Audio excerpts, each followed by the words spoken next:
નમસ્કાર, આપ જોઈ રહ્યા છો સ્પાર્ક ટુડે ન્યૂઝ। માંગરોળ વિસ્તારમાં છેલ્લા 10 વર્ષથી પર્યાવરણ બચાવ પ્રવૃત્તિઓ, અબોલ જીવોના રેસ્ક્યુ અને સારવાર સહિતની કામગીરી કરતી સંસ્થા સંજીવની નેચર ફાઉન્ડેશન દ્વારા વિશ્વ ચકલી દિવસને અનુલક્ષી માંગરોળના લીમડા ચોક ખાતે ભવ્ય કાર્યક્રમનું આયોજન કરાયું હતું, જેમાં માંગરોળ પીઆઈ દેસાઈ સાહેબ, ગદરે મરીનની ટીમ, માંગરોળ જે સી ફૂડ સહિત વિવિધ સંસ્થાઓના અગ્રણીઓની ઉપસ્થિતિમાં 3000 જેટલા ચકલીના માળા, ચણદાની અને પાણીના કુંડાનું વિનામૂલ્યે વિતરણ કરાતા મોટી સંખ્યામાં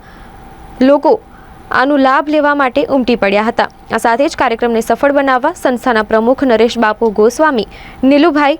રાજપરા સહિતના સંજીવની નેચર ફાઉન્ડેશનના તમામ સભ્યો દ્વારા સુંદર આયોજન કરાયું હતું। पर्यावरण क्षेत्र छेल्ला दशकाथी काम करती नरेश बापू गोस्वामी नेचर हेठळ संस्था जे अमारी संजीवनी नेचर फाउंडेशन है तेना द्वारा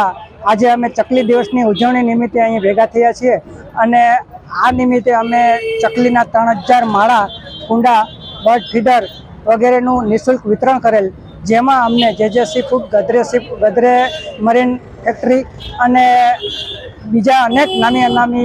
लोकोनो खूब ज साहस अने सहकार मळी रह्यो छे। आ तके अमे पर्यावरणना आ सिवायना पण जे कार्यक्रम बीज सफाई, वृक्षारोपण जेवा अनेक वर्ष दरमियान करता रहीए छे अने पशु पक्षीना रेस्क्यू माटेनुं पण सतत कार्य चालू होय छे। आ निमित्ते जे मेहमान पधार्या तेनो पण अमे सौनो खूब आभार मानीए छीए।